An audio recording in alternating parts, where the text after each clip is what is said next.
39 വർഷം മുമ്പ് നടന്ന കോഴിക്കോട് കൂടരഞ്ഞിയിലെ കൊലപാതകത്തിൽ രേഖാചിത്രം തയ്യാറാക്കി പോലീസ്.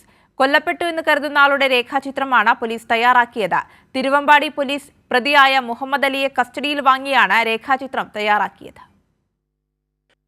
1986 കൂടരഞ്ഞിയിലെ തോട്ടിൽ മരിച്ച നിലയിൽ കണ്ടെത്തിയ യുവാവിനെ താൻ കൊന്നതാണെന്ന കുറ്റസമ്മതമാണ് കൂടരഞ്ഞി സ്വദേശിയായ മുഹമ്മദ് അലി നടത്തിയത്. മലപ്പുറം വേങ്ങര പോലീസ് സ്റ്റേഷനിലെത്തിയായിരുന്നു കുറ്റസമ്മതം. ഈ സംഭവത്തിലാണ് പോലീസ് കൊല്ലപ്പെട്ട ആളുടെ രേഖാചിത്രം പുറത്തുവിട്ടത്. ചിത്രവുമായി 80% സാമ്യമുണ്ടെന്ന് പ്രതി മുഹമ്മദ് അലി സമ്മതിച്ചു.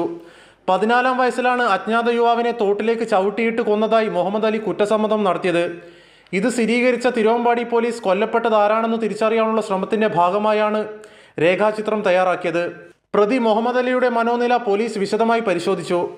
വിഷാദരോഗത്തിന് മുഹമ്മദ് അലി ചികിത്സ തേടിയെങ്കിലും ഗുരുതരമായ മാനസിക പ്രശ്നങ്ങൾ മുഹമ്മദ് അലിക്കില്ലെന്ന് പോലീസ് വിലയിരുത്തിയിട്ടുണ്ട്.